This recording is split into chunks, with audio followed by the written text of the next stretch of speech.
Hi everyone, welcome to all of you. इस video में हम सेल साइकिल टॉपिक से सीएसआईआर में पूछे जाने वाले कुछ क्वेश्चन डिस्कस करेंगे। इसके पहले एक वीडियो और आया है जिसमें कि हम लोगों ने सेल साइकिल के कुछ क्वेश्चन देखे थे। ये उसी का कंटिन्यूएशन है। ठीक, तो देखते हैं क्वेश्चन क्या है। Which of the following statements are correct about eukaryotic cell cycle. ठीक है, इसमें से हम लोगों को करेक्ट स्टेटमेंट चूज करना है। ठीक, तो इसमें दिया हुआ है CDK can phosphorylate protein in absence of cyclin. ठीक है, तो ये तो रॉन्ग आंसर है। ठीक, ये गलत है। साइक्लिन रेगुलेटरी प्रोटीन होता है, साइक्लिन के प्रेजेंस में ही सीडीके जो होता है वो अपना एक्टिविटी या कैटालिटिक प्रॉपर्टी शो करता है।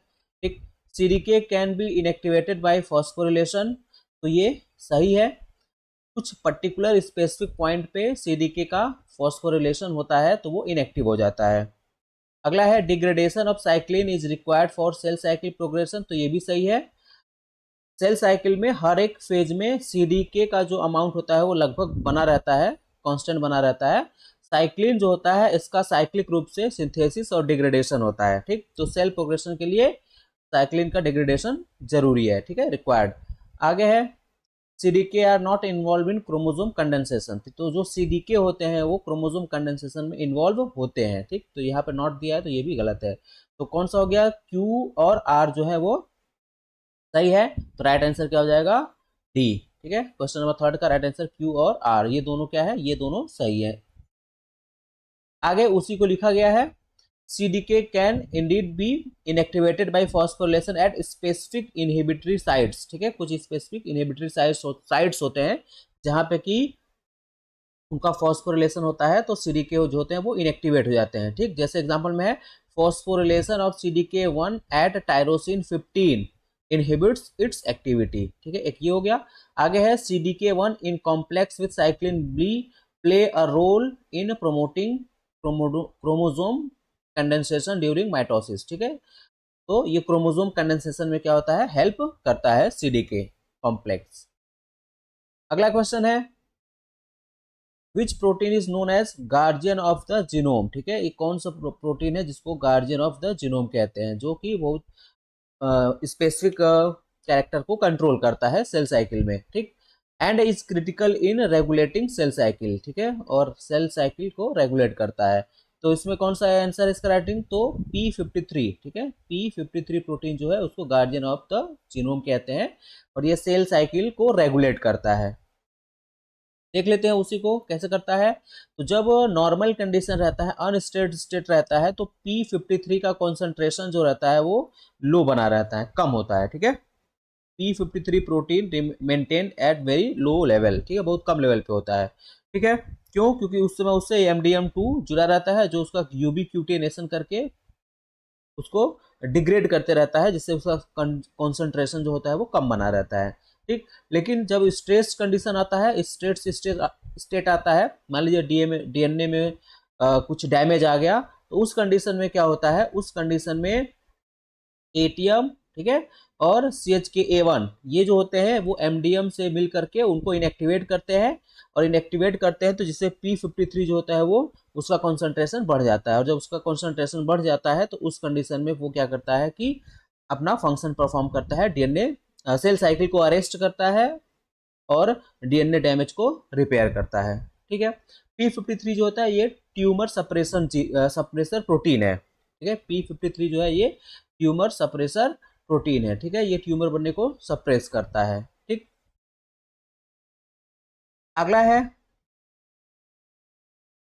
which of the following protein is not typically involved in regulation of the G1/S transition. ठीक है, G1 से S ट्रांजिशन में कौन सा इन्वॉल्व नहीं होता है, तो इसमें सभी है, साइक्लिन डी, साइक्लिन ई, P21। ठीक है, कौन है, कौन नहीं इन्वॉल्व होता है, तो ये है डी, सेपरेज। ठीक है, सेपरेज जो है ये क्रोमैटिड के सेपरेशन में, ठीक है, क्रोमैटिड के सेपरेशन में हेल्प करता है। कैसे काम करता है ये, मेटाफेज स्टेज में जो क्रोमैटिड्स होते हैं वो एक दूसरे से लगे होते हैं with the help of cohesin protein. ठीक है, इस प्रोटीन के हेल्प से क्या होता है, ये लगे रहते हैं, और उस कंडीशन में सेपरेज जो होता है वो इनएक्टिव होता है, ठीक है। सेपरेज जो होता है ये क्या होता है, ये एंजाइम है या प्रोटीन है, ये इनएक्टिव होता है और उसको इनएक्टिव कौन करके रखता है, तो सेक्यूरिन प्रोटीन होता है, ये करके रखता है।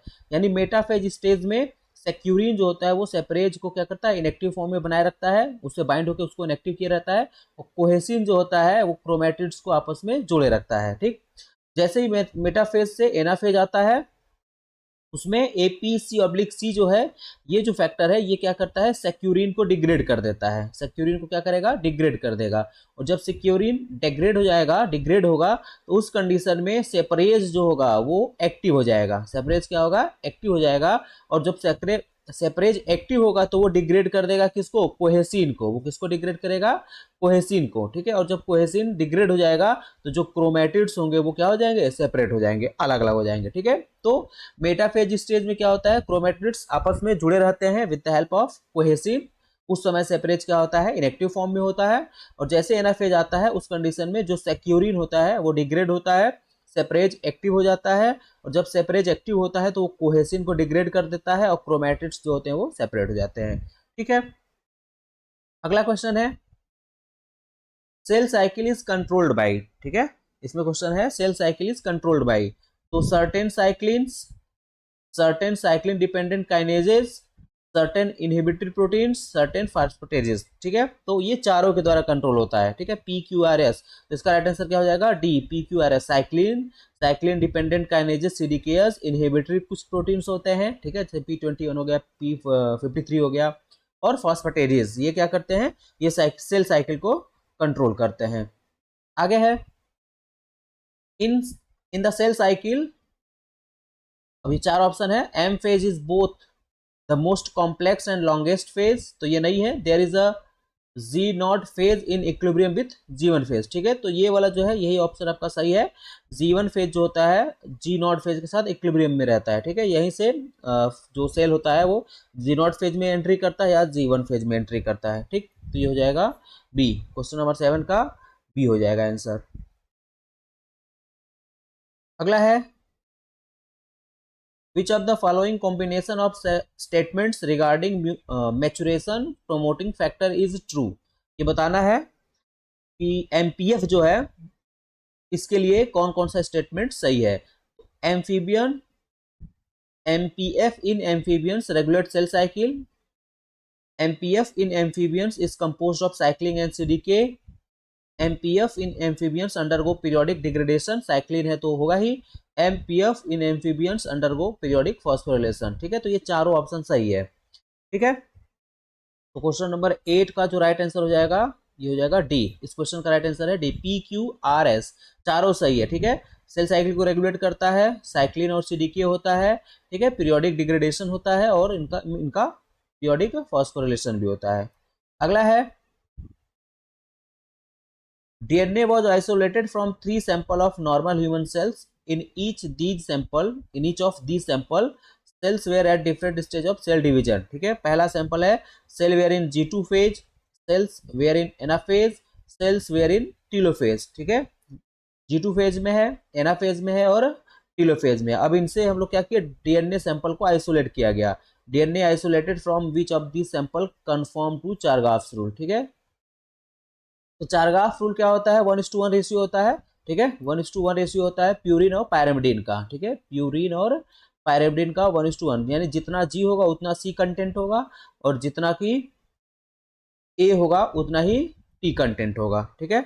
यानी प्यूरिन का जितना कंटेंट होगा उतना ही पायरेमिडीन का कंटेंट भी होगा, है ना। प्यूरिन का जितना कंटेंट होगा उतना ही क्या होगा, पायरेमिडीन का कंटेंट होगा। तो ये हम लोग तीनों सैंपल्स निकालेंगे, G2 फेज में हो चाहे एना फेज में हो चाहे टीलो फेज में हो, किसी भी फेज में हो, इन तीनों में सभी में क्या होगा, चारगाफ रूल को वो फॉलो करेगा, ठीक है। तो राइट आंसर क्या हो जाएगा, डी।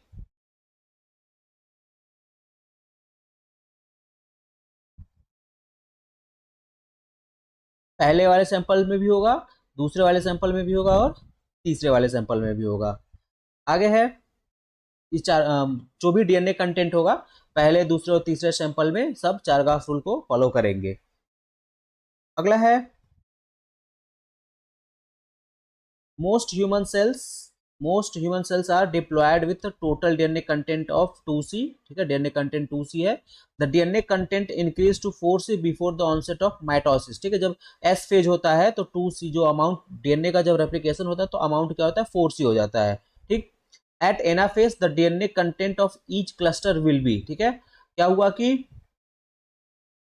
एस फेज में 4C हो गया, नॉर्मल कंडीशन में ये है 2C, और जैसे ही मियोसिस में यस फेज में गया तो अमाउंट रेप्लिकेशन होगा डीएनए का तो 4C हो गया। और जब एना फेज में जाएगा तो एना फेज में क्या होते हैं, एना फेज में जो क्रोमेटिड्स होते हैं वो सेपरेट होते हैं और दोनों अपोजिट पोल पे चले जाते हैं, ठीक है, तो यानी जो 4C होगा वो 2C इधर आ जाएगा, 2C इधर आ जाएगा, ठीक।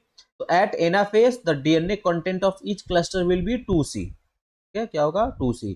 10 का इसका राइट आंसर कौन सा हो जाएगा, राइट आंसर होगा बी, ठीक है।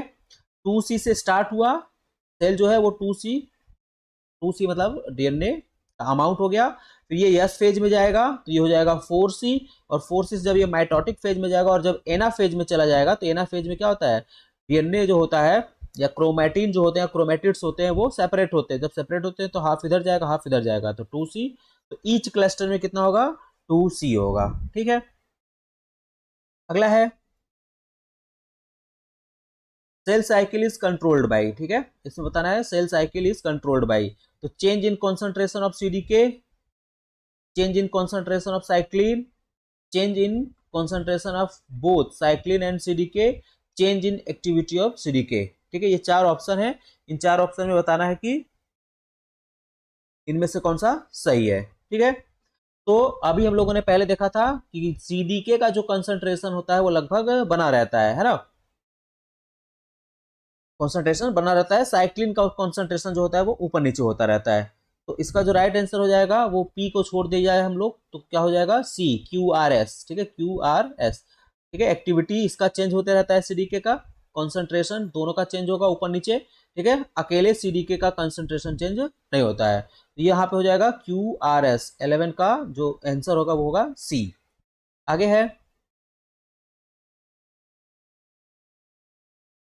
oncoproteins, oncoproteins and tumor suppression proteins are important in cancer development, ठीक है, what describes most precisely the mechanism of p53 dependent cell cycle arrest, ठीक है, mechanism of p53, तो इसमें क्या होगा कि जो p53 होता है वो क्या करता है, stimulates the expression of p21, ठीक है, p53 जो होता है ये क्या करता है p21 के एक्सप्रेशन को स्टिमुलेट करता है, जिससे कि सेल साइकिल अरेस्ट होता है, सेल साइकिल आगे प्रोग्रेस नहीं करता है, इसका राइट आंसर हो जाएगा सी। आगे है what is the role of retinoblastoma protein in cell cycle, ठीक है, इसका आरबी प्रोटीन का रोल बताना है सेल साइकिल में, ये क्या काम करता है, इसका काम होता है इनहिबिट द सेल साइकिल, ये सेल साइकिल को क्या करता है इनहिबिट करता है, आरबी ये भी एक ट्यूमर सप्रेसर प्रोटीन है ना, रेटिनोब्लास्टोमा ये भी ट्यूमर सप्रेशन प्रोटीन है, ये क्या करता है सेल साइकिल को अरेस्ट करता है या इनहिबिट करता है, कैसे करता है, तो RB protein inhibits cell cycle progression by preventing the transcription of genes required for S phase entry, ठीक है, एस फेज एंट्री के लिए जो भी रिक्वायर्ड वो जीन्स होते हैं उनके ट्रांसक्रिप्शन को वो क्या करता है प्रिवेंट कर देता है, रोक देता है, ठीक है, जिससे कि सेल साइकिल आगे प्रोग्रेस नहीं करता है, ठीक है। when phosphorylated it release transcription factors that drive the cell cycle forward, ठीक है, और क्या होता है जब फॉस्फोरेशन हो जाता है आरबी प्रोटीन का तो फिर वो इनएक्टिव हो जाता है और फिर ट्रांसक्रिप्शन फैक्टर जो होता है वो एक्टिव होकर के सेल साइकिल को आगे बढ़ाता है, ठीक, यानी आरबी जो प्रोटीन होता है वो क्या करता है जो जीन होते हैं सेल साइकिल को एस फेज में एंट्री के लिए उन जीन के ट्रांसक्रिप्शन को प्रिवेंट कर देता है, रोक देता है, तो ये हो गया। आगे है what is the primary role of p21 protein in cell cycle, ठीक है, p21 प्रोटीन का क्या रोल होता है, तो ये क्या करते हैं, ये करते हैं इनहिबिट करते हैं किसको, CDK एक्टिविटी को, p20 प्रोटीन जो होते हैं वो CDK जो प्रोटीन होते हैं उनके एक्टिविटी को क्या करते हैं इनहिबिट करते हैं, ठीक है, तो राइट आंसर हो जाएगा बी। अब ये कैसे करते हैं ये हम लोग देख लेते हैं, p21 is a CDK inhibitor, ठीक है, ये सीडीके इनहिबिटर होते हैं, that binds to and inhibit the activity of cyclin CDK complexes, thus regulating cell cycle progression and allowing time for DNA repair, ठीक है, डीएनए रिपेयर के लिए time provide करते हैं। होता क्या है कि जब हाई P53 होता है, अभी हम लोग पीछे देखे हैं, जब लो P53 होता है कंसंट्रेशन, तो वो अनस्ट्रेस्ड कंडीशन होता है। जब स्ट्रेस वाला कंडीशन होता है, जैसे डीएनए डैमेज हो गया, ठीक है, डीएनए डैमेज हो गया, तो उस कंडीशन में P53 का कॉन्सेंट्रेशन बढ़ जाएगा, और जब इसका कॉन्सेंट्रेशन बढ़ेगा तो ये वो जीन जो P21 प्रोटीन को एक्सप्रेस करता है उसको स्टिमुलेट करेगा, ठीक है, और स्टिमुलेट करेगा तो P21 प्रोटीन का अमाउंट जो होगा वो बढ़ेगा या इसका एक्सप्रेशन होगा, ठीक है, ये P21 प्रोटीन बनेगा, ठीक। और ये जो P21 प्रोटीन होता है वो क्या करेगा, बाइंड करेगा किससे, G1S CDK and SCDK complex से। हाई P53 स्टिमुलेट करेगा जीन को जो कि बनाएगा P21 प्रोटीन, वो P21 प्रोटीन जो होगा वो बाइंड करेगा G1SCDK एंड SCDK कॉम्प्लेक्स, ठीक है, और उसको इनएक्टिव कर देगा, और इन कॉम्प्लेक्स को क्या करेगा, इनएक्टिव कर देगा। P21 जैसे ही G1SCDK एंड SCDK कॉम्प्लेक्स से बाइंड करेगा, वो इसको क्या करेगा, इनएक्टिव कर देगा, और जब ये इनएक्टिव हो जाएगा तो जो सेल होगा वो G1 फेज में ही अरेस्ट हो जाएगा, ठीक है, यानी G1 फेज से वो आगे नहीं बढ़ेगा और टाइम मिल जाएगा डीएनए रिपेयर के लिए, ठीक है। आगे है,